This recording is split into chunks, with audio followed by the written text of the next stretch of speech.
Bismillahirrahmanirrahim. Assalamualaikum warahmatullahi wabarakatuh. Kita masuk ke minggu 9 dengan bab kompensasi. Kalian mungkin sering dengar dan kalian bisa mengkaitkan kompensasi itu memang terkait dengan gaji, insentif, bonus, tunjangan gitu ya. Nah, kalau dalam manajemen sumber daya insani ada hadis yang paling sering dikaitkan dan kalian juga pasti sering dengar, yaitu hadis riwayat Baihaqi, yaitu bayarlah upah kepada karyawan sebelum kering keringatnya dan beritahukan ketentuan gajinya terhadap apa yang dikerjakan. Jadi dalam manajemen sumber daya insani, kompensasi itu titik beratnya adalah harus diberikan tepat waktu pada waktunya dan harus adil. Jadi harus jelas tuh ketentuan gajinya tuh apa yang dia kerjakan harus sesuai dengan apa yang dia dapat. Terus apa aja komponen dari gaji-gajinya itu semua harus transparan. Nah, itu titik berat dari manajemen sumber daya insani terkait dengan kompensasi. Selanjutnya, kompensasi itu apa sih? Kompensasi adalah keseluruhan balas jasa yang diterima oleh pegawai sebagai akibat dari pelaksanaan pekerjaan di organisasi dalam bentuk uang atau lainnya. Jadi yang dimaksud dari balas jasa itu berarti karena karyawan sudah melakukan kewajibannya, yaitu bekerja, maka dia berhak untuk mendapatkan imbalannya. Jadi antara kewajiban dan hak. Kalau dia nggak ngelakuin kewajibannya, dia juga nggak akan berhak dapat imbalannya, yaitu gaji gitu ya. Jadi makanya balas jasa dapat berupa gaji, upah, bonus, insentif, dan tunjangan lainnya seperti tunjangan kesehatan, tunjangan hari raya, tunjangan hari tua, uang makan, uang transport, dan lain sebagainya. Nah, kompensasi mengandung arti yang lebih luas daripada upah dan gaji, karena kalau upah dan gaji itu kan hanya ngomong masalah finansial atau uang, sedangkan kompensasi itu lebih dari itu. Kompensasi bisa jadi dalam bentuk penghargaan, dalam bentuk pengakuan, lingkungan kerja yang menyenangkan, itu juga masuk ke dalam kompensasi. Terus organisasi harus menyeimbangkan biaya kompensasi pada suatu tingkat tertentu untuk menjamin daya saing organisasional. Nah, maksudnya itu perusahaan itu juga dalam menentukan kompensasi, sistem kompensasinya dia, grade kompensasinya dia juga harus melihat industri yang sama dengan dia. Contohnya saya punya perusahaan rumah makan, terus kemudian saya ngasih gaji di bawah rumah makan yang lainnya, itu kan juga bakal jadi daya saingnya rendah. Itu akan membuat karyawan nggak puas kerja di saya. Terus kemudian itu bakal meningkatkan turnover. Jadi orang cuma sebulan 2 bulan aja kerja terus dia pindah karena dia ngerasa gaji di tempat saya kecil gitu. Terus kemudian gaji juga harus sesuai dengan keadaan finansial perusahaan, dan banyak sekali yang harus dipertimbangkan lah. Terus kesalahan dalam menetapkan kompensasi dapat membuat perusahaan mengalami kerugian karena besarnya biaya sumber daya manusia untuk kegiatan produksi dan penjualan. Jadi kalau kita contohnya membuat sistem kompensasi yang terlalu tinggi, terlalu mahal gitu ya, itu akan membuat biaya produksi kita naik ya, karena kita membayar biaya gaji yang terlalu tinggi. Kalau biaya produksi kita naik, maka harga jual produk kita bakal tinggi. Kalau harga jual produk kita tinggi, maka pasti akan berpengaruh terhadap penjualan, karena kita juga harus melihat perbandingannya dengan pesaing kita, dengan perusahaan lain gitu. Jadi penting untuk perusahaan benar-benar menganalisa sistem kompensasinya dia, jangan sampai terlalu tinggi, jangan sampai juga terlalu rendah. Kalau terlalu rendah juga nanti turnovernya tinggi, turnover karyawan masuk dan keluarnya akan tinggi juga. Oke, selanjutnya, nah, membentuk kompensasi. Kompensasi itu gimana sih? Kita bisa menentukan, kompensasi itu segini. Nah, pertama kita bisa melakukan survei kompensasi. Siapa yang disurvei? Yang disurvei banyak, termasuk dalam hal ini karyawan, terus kemudian bagian atasan, terus kemudian bisa juga kita mensurvei perusahaan sejenis dalam satu industri. Contohnya industri perbankan. Nah, kita mensurvei tuh yang di perbankan itu kira-kira berapa sih gitu. Terus kemudian bisa juga lewat analisa pekerjaan tuh job analysis yang kita pernah pelajari di awal. Kan kita sudah mempelajari untuk jadi sekretaris itu dia harus punya kemampuan A, B, C, dia harus lulus S1, dia harus punya sertifikat ini. Nah, itu juga menentukan kompensasi seseorang gitu ya. Jadi kita bisa mengelompokkan gitu. Oh, kalau punya kemampuan berhitung, pembukuan dan bla bla bla, dia bakal dapat segini. Nah, seperti itu. Jadi kita analisa pekerjaannya dulu. Terus kemudian selanjutnya kita bisa melakukan evaluasi pekerjaan. Kalau evaluasi pekerjaan itu berarti pekerjaannya udah dilakukan, terus tinggal mengkaitkan antara apa yang dikerjakan seseorang tersebut sama standarnya. Kalau sesuai dengan standarnya berarti kompensasinya dapat gitu ya. Terus kemudian tantangan kompensasi itu datangnya dari bisa eksternal bisa internal gitu ya. Kalau dari eksternal mungkin kita juga harus mendengarkan peraturan pemerintah terkait UMR, UMK, terus kemudian buruh, perserikatan buruh. Jadi terus kemudian kondisi ekonomi, contohnya seperti sekarang kalau lagi zaman wabah COVID-19, ya mungkin juga itu akan mengurangi pendapatan karyawan. Nah, itu juga bisa jadi mempengaruhi kompensasi. Terus kemudian selain itu yang kompensasi juga dipengaruhi oleh hasil pekerjaan, kinerja, kepuasan kerja, absensi perusahaan, dan absensi karyawan dan perputaran kerja. Nah, berikut adalah faktor penetapan kompensasi. Yang pertama, pendidikan, pengalaman, dan tanggung jawab. Semakin tinggi pendidikan, pasti akan menuntut kompensasi yang lebih tinggi. Juga dengan pengalaman dan tanggungan. Tanggungan dalam hal ini bisa jadi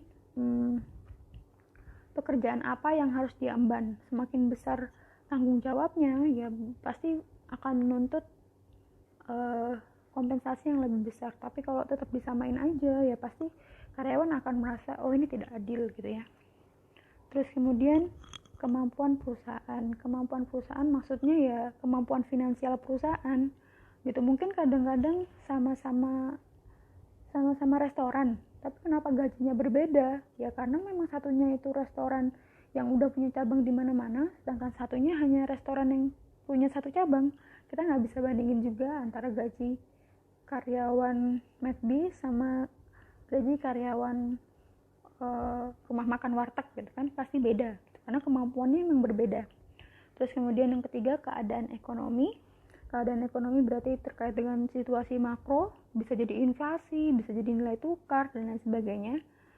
Terus yang keempat, kondisi pekerjaan. Nah, pekerjaan tertentu mungkin sistem kompensasinya bisa jadi berbeda. Contohnya ada kompensasi yang sifatnya harian, kompensasi yang sifatnya bulanan, borongan, kayak gitu, itu menentukan kompensasi. Ada yang dibayar tinggi karena resikonya tinggi, itu juga ada. Selanjutnya, mengukur kontribusi karyawan. Kita bisa mengukur kontribusi karyawan terhadap pekerjaannya, kemudian kita bisa menarik itu sebagai pertimbangan gaji atau kompensasi. Itu dari 3. Yang pertama, kelayakan pekerjaan. Kalau kelayakan pekerjaan itu berarti kita sudah melakukan job analysis di awal, terus kita tahu, oh kita udah mengelompokkan gitu. Untuk pekerjaan jenis A itu harusnya gajinya sekian. Untuk yang contohnya pekerjaan setingkat buruh atau operasional, oh dia bakal dapat senilai sekian. Kalau manajerial atau konseptual, oh dia bakal dapat senilai sekian. Itu berarti dia mengelompokkan berdasarkan kelayakan pekerjaan. Terus yang kedua, karakteristik perseorangan. Maksudnya karakteristik perseorangan itu adalah bagaimana seseorang itu, karyawan itu spesifikasinya dia. Contohnya, ketika saya sebagai karyawan itu adalah lulusan S2, biasanya dia minta gaji atau kompensasi yang lebih besar. Atau enggak, kalau saya itu senior, saya sudah 10 tahun di sana, saya biasanya nggak mau tuh digaji sama dengan karyawan yang baru masuk. Jadi karakteristik yang melekat pada seseorang. Terus yang ketiga, kualitas dari performansi pegawai. Berarti itu mengkaitkan antara hasil kinerjanya si karyawan dengan pekerjaannya. Jadi apakah saya yang S1 tadi, apakah saya yang S2 itu melakukan pekerjaannya apakah sesuai standar atau tidak. Itu baru kita bisa mengkontribusi. Kalau memang saya itu senior tapi ternyata pekerjaan saya nggak selesai, itu juga kayaknya nggak layak, nggak adil kalau dikasih kompensasi yang tinggi gitu ya. Jadi ada yang berdasarkan pekerjaannya, kemudian berdasarkan orangnya juga, yang terakhir baru mencocokkan antara keduanya. Selanjutnya pengelompokan kompensasi. Jadi kompensasi itu dibagi dua, kompensasi finansial dan kompensasi non finansial. Udah kelihatan kalau finansial berarti terkait dengan keuangan, terkait dengan uang, cash gitu ya. Sedangkan kalau non finansial berarti non cash atau bukan uang. Kompensasi finansial adalah bentuk kompensasi yang dibayarkan kepada karyawan dalam bentuk uang atau jasa yang mereka sumbangkan pada pekerjaannya. Sedangkan kalau kompensasi non-finansial, imbalan yang diberikan kepada karyawan bukan dalam bentuk uang, tetapi lebih mengarah pada imbalan yang bukan berupa uang. Bisa pekerjaan yang menantang, maksudnya dia dikasih pekerjaan lebih, terus kasih kepercayaan lah, terus kemudian dikasih karir, dikasih naik jabatan, terus kemudian bentuk-bentuk lain yang dapat menimbulkan kepuasan kerja. Termasuk di dalamnya adalah lingkungan kerja yang bagus, fasilitas kerja, dan lain sebagainya. Itu masuk ke dalam kompensasi tapi non finansial. Oke. Kita masuk ke kompensasi finansial. Jadi kita membreakdown. Dalam kompensasi finansial itu dibagi dua lagi, yaitu kompensasi langsung dan kompensasi tidak langsung. Kompensasi langsung itu adalah kompensasi yang dibayarkan secara langsung dalam bentuk gaji pokok. Kompensasi yang dibayarkan secara langsung dalam bentuk gaji pokok. Dua kali sih. Pokoknya dalam bentuk gaji pokok yang cash gitu ya. Yang artinya kalau gaji pokok berarti setiap bulan dia bakal harus dapat gitu ya. Yang kedua, kompensasi tidak langsung adalah kompensasi yang dibayarkan dalam bentuk uang, tetapi sistem pembayarannya dilakukan setelah jatuh tempo atau pada peristiwa-peristiwa yang terjadi di masa yang akan datang yang telah disepakati sebelumnya. Jadi dia belum tentu dapat. Kalau yang kompensasi langsung pasti dapat setiap bulan karena dalam bentuk gaji. Sedangkan kalau yang tidak langsung belum tentu, bisa jadi enggak kalau memang tidak sesuai dengan perjanjian. Itu seperti kalau bonus, terus kemudian melebihi target, seperti itulah. Oke, kompensasi langsung itu terdiri dari gaji pokok, gaji dan upah, komponen variabel, insentif, dan bonus. Sedangkan kalau kompensasi yang tidak langsung, jaminan sosial, pengobatan, asuransi, liburan, pensiun. Jadi kalau kompensasi tidak langsung ya kalau kamu nggak sakit, kamu nggak bakal dapat tunjangan kesehatan, atau kamu nggak bakal dapat pengobatan gitu ya.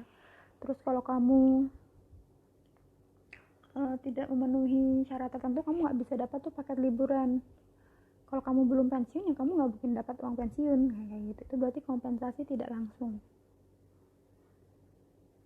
Nah, di kompensasi langsung kita breakdown lagi, terdiri dari gaji pokok. Gaji pokok itu ada dua, gaji dan upah. Bedanya apa? Gaji itu imbalan yang dibayarkan pada pekerja secara tetap tanpa menghiraukan jam kerja dan hasil kerja. Namanya gaji pokok. Kalau upah itu imbalan yang dibayarkan kepada pekerja berdasarkan jam kerja dan hasil kerja. Makanya biasanya kalau kayak buruh gitu kan dihitung per jam upahnya berapa, atau enggak kita service gitu. Dia kan dihitung berdasarkan hasil kerjanya berapa banyak. Nah, itu berarti upah. Tapi kalau biasanya di perusahaan atau karyawan tetap itu kan biasa pakai gaji bukan upah. Terus kemudian ada kompensasi variabel, komponen variabel atau kompensasi variabel. Variabel berarti ada variabel-variabel tertentu yang mempengaruhi dia untuk dapat atau enggak. Itu terdiri dari insentif dan bonus, yaitu kompensasi yang dibayarkan dalam bentuk uang secara langsung bila dapat menghasilkan pekerjaan melebihi standar. Jadi ada variabel yang mempengaruhinya. Kalau dia melebihi standar, ya dia bakal dapat gitu, insentif dan bonus. Selanjutnya, kalau tadi kita udah bahas kompensasi finansial langsung dan tidak langsung dan breakdown-nya. Nah, kita masuk ke kompensasi yang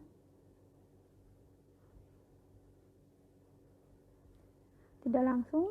Itu terkait ini tadi sudah ya, kompensasi non finansial. Nah, non finansial itu terdiri dari lingkungan dan fleksibilitas kerja. Jadi lingkungan kerja yang menyenangkan, ada banyak fasilitas di sana, ada AC, ada ruang buat, contohnya kalau di kantor ada ruang buat menyusui, ada kantin, ada apa, itu berarti termasuk kompensasi yang non finansial.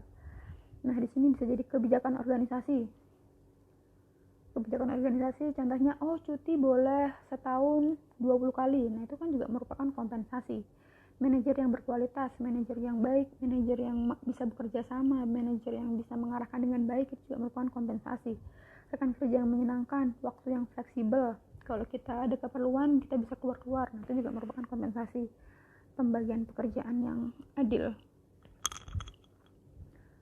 Oke, ini 1, 2, 3, 4, 5, 6, 7 ya, tapi dia rusak. Jadi tantangan dalam kebijakan kompensasi, yang pertama ada permintaan dan penawaran tenaga kerja. Seperti yang kita tahu, kalau di Indonesia permintaan tenaga kerja dibandingkan dengan penawaran tenaga kerja itu lebih besar penawarannya. Jadi lebih banyak orang yang mencari kerja daripada orang yang membutuhkan tenaga kerja. Jadi permintaannya itu sedikit, tapi penawarannya banyak.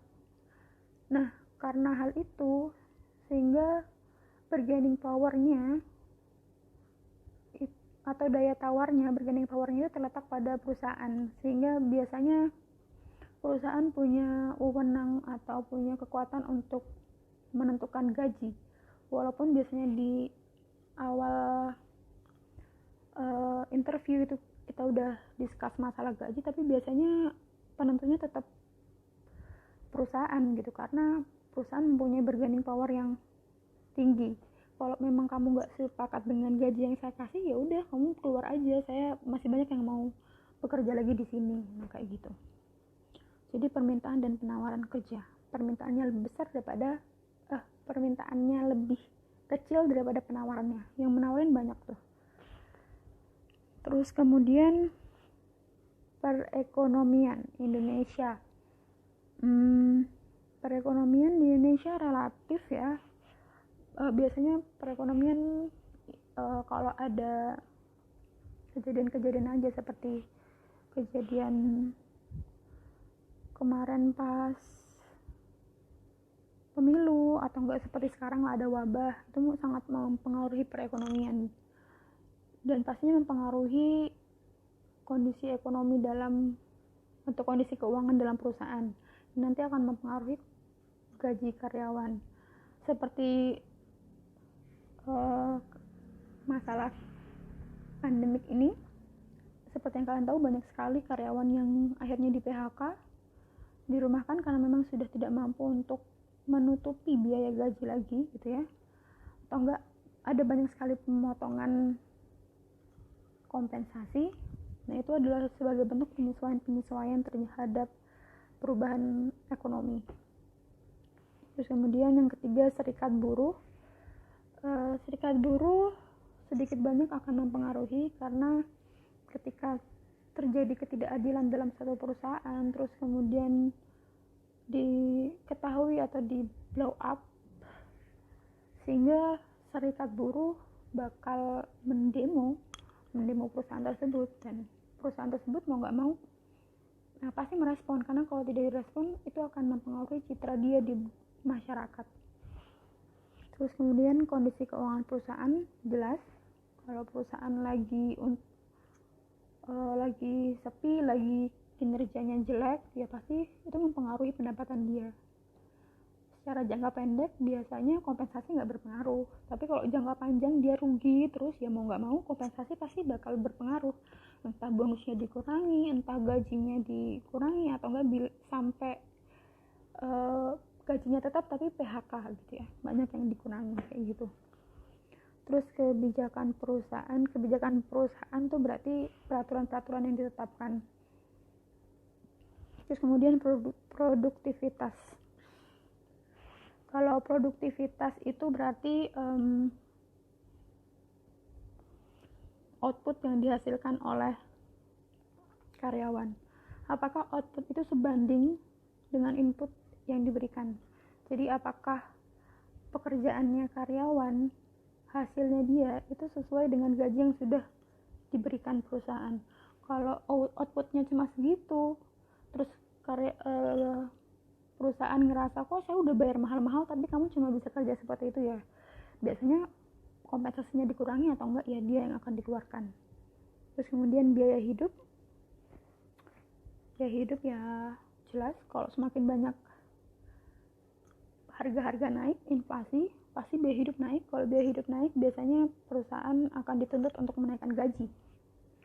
Pemerintah ya untuk menaikkan gaji kadang-kadang perlu menggerakkan pemerintah ya, dalam bentuk UMR yang harus naik setiap tahun dan lain sebagainya. Itu menjadi tantangan buat perusahaan, karena dalam hal ini perusahaan juga merupakan pengusaha yang dia harus bisa beradaptasi dan menyesuaikan terus gitu tentang kebutuhan-kebutuhan dan perubahan-perubahan lingkungan itu tadi. Nah, kebijakan perusahaan ini bisa masuk ke sini ya. Oke, kebijakan perusahaan ada 3 terkait dengan kompensasi. Yang pertama pay leader, pay follower, yang keempat market rate. Kalau pay leader itu berarti kompensasi yang dibayarkan lebih besar dibandingkan dengan perusahaan lain dengan tujuan untuk memperoleh karyawan berkualitas terbaik. Jelas lah, berarti kamu sudah cukup confident, perusahaan sudah cukup confident, terus kemudian dia juga punya kinerja keuangan yang baik, punya cash flow yang baik, sehingga dia bisa memberikan karyawan yang memberikan kompensasi yang paling tinggi tuh dibandingkan dengan pesaing-pesaingnya, dibandingkan dengan perusahaan-perusahaan lain yang sejenis. Mungkin contohnya seperti kalau kamu kerja di Unilever, kan berbeda tuh kalau kamu kerja di PT apa gitu tapi yang belum TBK, ya pasti PT Unilever akan memberikan gaji yang besar. Tapi karena dia memberikan gaji yang besar, dia juga menuntut kinerja yang sangat baik dan juga karyawan dengan kualitas yang sangat baik. Jadi dia berani bayar lebih untuk mendapatkan kinerja yang paling baik atau karyawan yang paling baik. Terus yang selanjutnya adalah pay follower. Kebijakan membayar kompensasi lebih kecil dibanding perusahaan lain karena kondisi keuangan yang kurang memadai. Jadi dia menyesuaikan dengan kondisi keuangan perusahaan. Kalau kita fresh graduate terus kita masuk ke perusahaan yang pay leader, itu pasti bakal lebih susah daripada kita masuk ke perusahaan yang pay follower. Itu pasti stresnya lebih banyak, terus kemudian saingannya lebih banyak karena memang dia menawarkan gaji dan benefit yang lebih besar. Kalau market rate berarti kebijakan membayar kompensasi sesuai dengan perusahaan-perusahaan lain dalam industri. Jadi kalau market rate itu dia ikut rata-rata aja gitu. Jadi ikut UMR aja deh gitu. Jadi sama aja. Selanjutnya adalah prinsip keadilan. Nah, prinsip keadilan itu biasanya dihubungkan antara pengorbanan dengan penghasilan. Jadi apa yang sudah diberikan sama apa yang didapatkan harus sama. Semakin tinggi pengorbanan, maka akan semakin tinggi pula penghasilan yang diharapkan. Jadi di sini ada beberapa prinsip keadilan. Yang pertama, keadilan individu atau distributif, yaitu perbandingan kompensasi yang diterima individu dengan pekerjaan yang sudah dikerjakan, atau input dibandingkan dengan output. Jadi saya sebagai karyawan pemasaran, saya ngerasa saya udah ngerjain 10, tapi kok saya dapat kompensasi yang setara dengan 7 gitu ya. Saya ngerasa ini tidak adil gitu ya, atau enggak gitu. Jadi dia nggak membandingkan ke orang lain, dia membandingkan dengan diri sendiri. Saya ngerasa saya harusnya dapatnya segini, kok saya dapat segini gitu. Berarti kompensasi terkait dengan keadilan individual. Terus kemudian keadilan internal, yaitu perbandingan kompensasi yang diterima karyawan pada jenis dan tingkat pekerjaan yang sama di perusahaan yang sama. Jadi keadilan internal itu, saya contohnya sama-sama pegawai administrasi. Saya digaji senilai 2 juta, teman saya 2.500.000. Nah itu saya akan mempertanyakan keadilannya, karena pekerjaan kita sama, kita berangkatnya sama, pulangnya sama, kenapa bisa gaji dia lebih besar daripada saya? Itu berarti keadilan internal perusahaan dengan posisi yang sama. Terus kemudian keadilan prosedural, keadilan yang dirasakan karyawan atas kebijakan manajemen berkaitan dengan pembayaran kompensasi. Ini bisa jadi prosedur pembayarannya seperti apa. Contohnya, kalau sudah sesuai prosedur harus dibayarkan setiap tanggal 25, terus ternyata tanggal 26 belum dibayarkan. Itu masuk ke ketidakadilan karena menyalahi prosedur yang ada. Yang keempat, keadilan eksternal. Kita membandingkan kompensasi yang kita terima pada tingkat dan jenis pekerjaan yang sama pada perusahaan berbeda dalam industri. Contohnya saya teller di Bank BRI. Terus saya nanya ke teman saya yang jadi teller juga di Bank BCA. Terus sama atau enggak gitu ya. Kalau beda berarti saya merasa ini enggak adil, tapi secara eksternal. Nah, untuk mengurangi tingkat kekeliruan dalam memahami prinsip keadilan, satu konsep penting yang dapat dijadikan sebagai dasar adalah evaluasi pekerjaan. Job evaluasi. Kalau job evaluasi itu ya mengelompokkan setiap pekerjaan, terus kemudian memberikan ranking, memberikan grade. Untuk pekerjaan ini dapat grade berapa, jadi biar adil gitu loh. Oke. Langkah dalam penentuan kompensasi. Yang pertama, menganalisis jabatan, job analysis. Job analysis seperti yang kita sudah pernah bahas sebelumnya, ada job specification, terus job description. Jadi kita udah tahu, untuk jabatan ini dia tuh mengerjakan A, B, C, D. Spesifikasinya itu ini, pengalamannya ini, kayak gitu. Itu penting. Terus kemudian kita mengevaluasi jabatan kita mengelompokkan lagi tuh, untuk jenis pekerjaan ini dia masuk ke tingkat ini, dengan tingkat ini dia itu harus digaji sekian, seperti itu. Terus kemudian melakukan survei gaji dan upah, survei internal, bisa juga survei eksternal. Terus kemudian menentukan tingkat gaji. Oke, job evaluation method itu ada 2, non-analytical method dan analytical method. Kalau non-analytical method itu non-kuantitatif, sedangkan kalau analytical method itu kuantitatif. Jadi ini kualitatif, ini kuantitatif. Kenapa kuantitatif? Ya dia ada angka-angkanya gitu. Dia menggunakan sejumlah angka untuk, jadi dia kayak ada standarnya. Untuk ini sampai ini dia bakal diberikan angka berapa gitu ya. Kalau non-analytical method itu ada 2, ranking system dan job klasifikasi. Kalau ranking system itu dia mengatur dan memperingkat menurut urutan kepentingannya. Semakin dia penting, maka dia semakin di atas, semakin gak penting di bawah. Berarti semakin penting, gajinya akan semakin tinggi. Kalau sistem grading atau job klasifikasi, dia mengelompokkan setiap pekerjaan berdasarkan jenisnya yang mirip. dalam berbagai tingkatan nilai. Masing-masing nilai memiliki deskripsi. Contoh, kelompok administrasi. Nah, kelompok administrasi itu nanti ada skala upahnya. Kelompok keuangan ada skala upahnya sendiri-sendiri, jadi di grade masing-masing, diklasifikasi. Terus kemudian faktor comparison method, pekerjaan dievaluasi dengan menggunakan tolak ukur nilai standar. Jadi ada nilai-nilai standar. Untuk mencapai gaji sekian kamu harus sesuai dengan standar A, B, C, D, E, F, G dan lain sebagainya.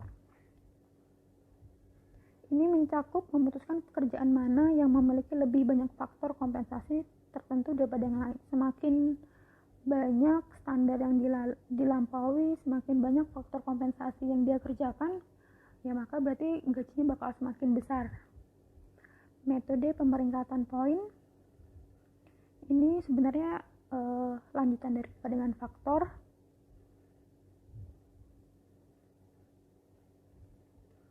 Metode ini adalah jenis rencana evaluasi pekerja yang paling banyak digunakan karena dia kayak gabungan dari berbagai metode ini. Ini membutuhkan identifikasi sejumlah faktor yang dapat dikompensasi dan kemudian menentukan sejauh mana masing-masing faktor ini ada dalam pekerjaan. Setiap jabatan akan memiliki faktor yang berbeda dan poin yang berbeda. Gitu ya. Jadi kalau ini cuma faktornya dijabarkan, kalau ini diberikan poin-poin dan di ranking. Yang selanjutnya adalah insentif. Insentif adalah bentuk pembayaran yang dikaitkan dengan kinerja gain sharing sebagai pembagian keuntungan bagi karyawan akibat peningkatan produktivitas atau penghematan biaya. Berarti insentif itu sifatnya bukan hak atau maksudnya bukan pasti dapat setiap bulan. Ada ketentuan yang berlaku, syarat dan ketentuan yang berlaku. Kalau kamu mencapai target, kamu baru dapat insentif. Kalau kamu nggak mencapai target, ya kamu dapat gaji aja. Kalau kamu bisa menghemat biaya, kamu bakal dapat insentif. Kalau enggak, ya kamu dapat gaji aja. Tujuan insentif adalah untuk memberikan tanggung jawab dan dorongan kepada karyawan dalam rangka meningkatkan kualitas dan kuantitas hasil kerjanya. Jadi itu membuat karyawan jadi termotivasi kalau ada insentifnya.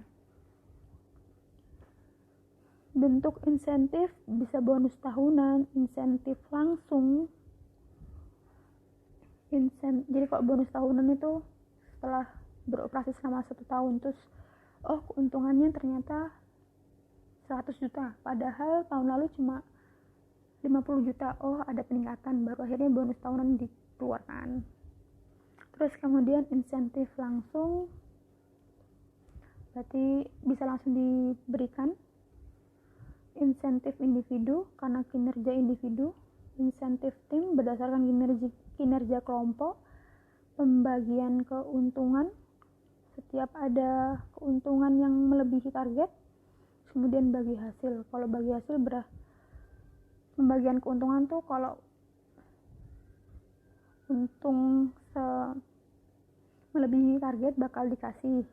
Sedangkan kalau bagi hasil itu berarti dapatnya 500, perjanjiannya bagi 50-50, berarti kan 250 untuk membagi hasil.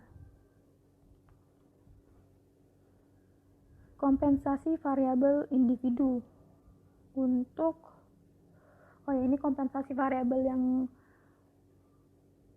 bagian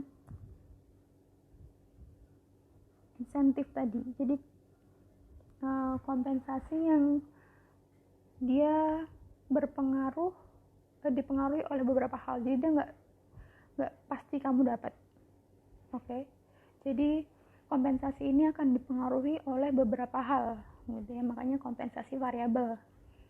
Sifatnya individu. Kalau individu berarti yang dapat individu. Yang pertama berdasarkan senioritas. Berarti semakin dia lama, biasanya kompensasinya akan semakin besar.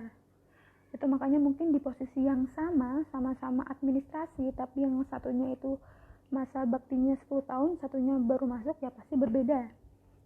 Terus kemudian rencana insentif untuk karyawan operatif, berarti untuk karyawan operasional atau mungkin karyawan teknikal, karyawan buruh gitu ya. Itu berdasarkan apa? Tarif per unit produk yang dihasilkan. Contohnya dia bisa menghemat biaya, itu dia mungkin bakal dapat insentif. Terus kemudian bonus waktu, kalau dia bisa menyelesaikan lebih cepat, nah maka dia bakal dapat insentif. Terus rencana insentif untuk manajer, untuk administrasi dan manajer. Nah ini berarti insentif di tingkat administratif dan manajer. Nah itu insentifnya ada yang jangka pendek, ada yang jangka panjang. Jangka pendek mungkin diberikan bonus, terus kemudian jalan-jalan gitu ya. Kalau insentif jangka panjang mungkin diberikan pendidikan, beasiswa anak dan lain sebagainya. Terus sistem saran itu berarti boleh memberikan saran, itu juga merupakan bagian dari kompensasi. Terus kompensasi variabel kelompok. Kalau kompensasi variabel kelompok berarti tim ya. Upah per unit kelompok. Upah per unit kelompok berarti sekelompok pekerja itu berhasil melakukan atau melampaui target. Nah, gimana cara pembaginya? Jadi kan kalau contohnya ada tim A, tim B, tim C. Tim A berhasil dan dianggap melampaui target, terus diberikanlah kompensasi insentif 100 juta.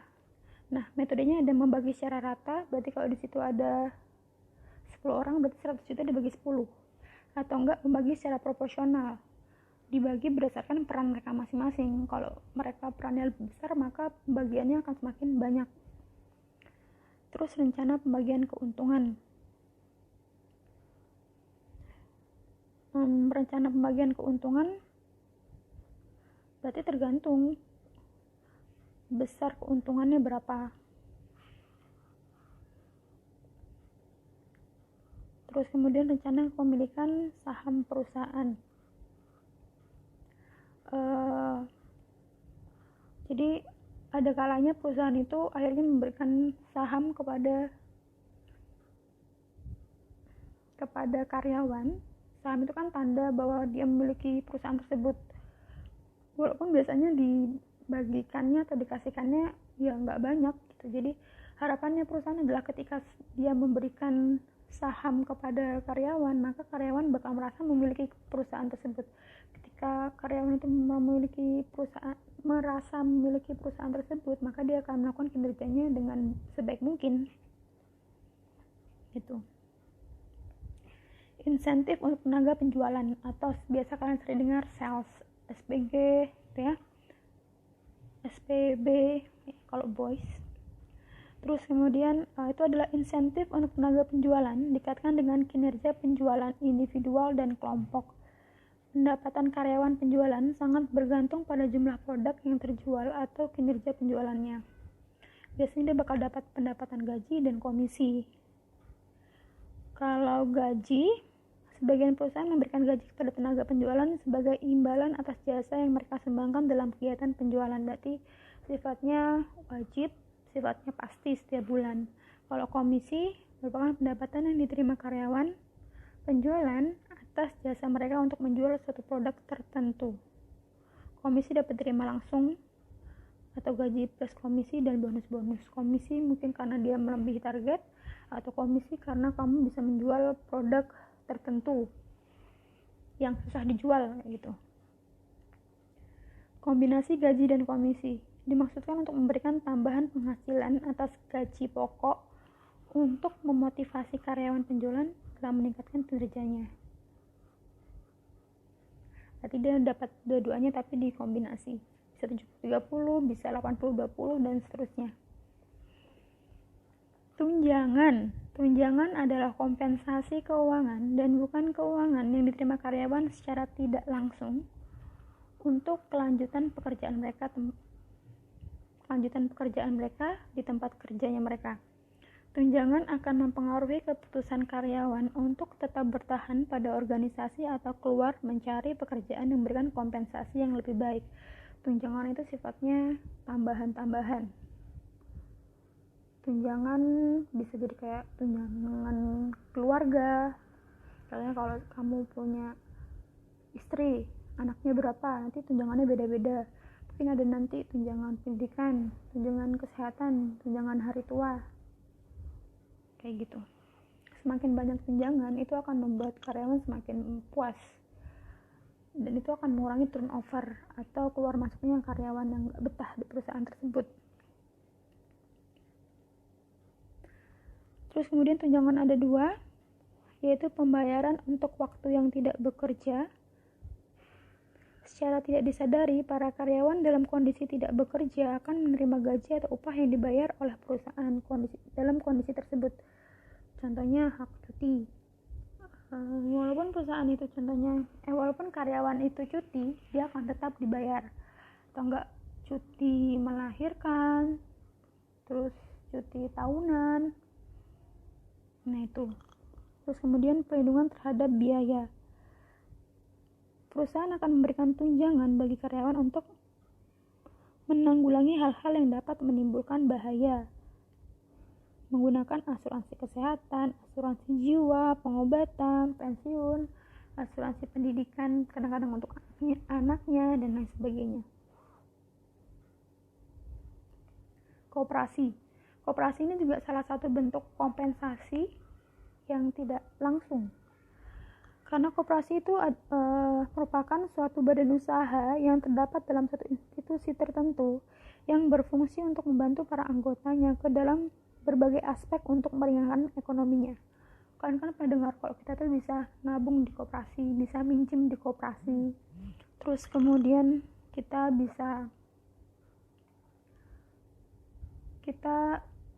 bisa mendapatkan harga yang lebih murah di koperasi gitu ya. Terus kemudian berbagai jenis usaha dapat diselenggarakan oleh koperasi yang tujuannya meringankan beban para anggotanya dalam keuangan. Koperasi itu dibentuk dalam perusahaan beranggotakan para karyawan dan setiap anggotanya dibebankan iuran wajib dan sukarela sebagai modal. Pelayanan karyawan atau fasilitas-fasilitas yang diperoleh karyawan itu juga merupakan kompensasi. Contohnya seorang manajer, dia biasanya diberikan fasilitas yang lengkap dalam ruangan kerjanya. Contohnya pengatur udara, AC, komputer, meja, kursi yang kondisinya bagus, yang bertujuan untuk memberikan kenyamanan bagi seorang manajer dalam melaksanakan pekerjaannya. Jadi fasilitas kerja. Kadang-kadang contohnya ketika kamu di bagian sales, kamu juga nanti diberikan uang bensin karena mungkin kamu sering gerawiri. Nah itu berarti juga termasuk fasilitas. Gimana kalau bensin itu dibebankan sama karyawan, itu kan memberatkan karyawan. Kebijakan yang ditetapkan perusahaan dalam hal pelayanan kepada anggota organisasi bertujuan untuk mendorong dan meningkatkan semangat kerja pada anggotanya. Bentuk pelayanan yang diberikan kepada karyawan diantaranya fasilitas perumahan, kendaraan, biasanya ada kendaraan kantor yang bisa dibawa pulang. Terus kemudian biaya pengembangan, maksudnya disekolahkan, diikutin pelatihan. Terus kemudian koperasi, toko murah, dan tunjangan. Oke, selanjutnya yang terakhir kompensasi non-finansial. Organisasi kurang memperhatikan kompensasi non-finansial sebagai faktor yang memiliki pengaruh yang berarti dalam meningkatkan kinerja. Namun, belakangan ini dapat dirasakan bahwa kompensasi non-finansial sangat penting diperhatikan untuk memperbaiki komitmen karyawan atas organisasinya. Mungkin kompensasi non-finansial itu bukan penentu utama, tapi ternyata itu juga penting gitu. Sebagai kasusnya, mungkin gak sedikit orang yang akhirnya keluar dari pekerjaan itu bukan karena gajinya yang kurang, tapi karena lingkungan kerjanya yang tidak menyenangkan. Entah itu terlalu lingkungan kerja yang tidak menyenangkan, target yang terlalu tinggi, dan lain sebagainya. Jadi ternyata kompensasi non finansial itu juga mempengaruhi turnover perusahaan. Berbagai faktor yang termasuk dalam kompensasi non finansial diantaranya kebijakan organisasi yang terlalu ketat, terlalu memberatkan, itu juga bakal membuat karyawan merasa tertekan. Terus kemudian administrasi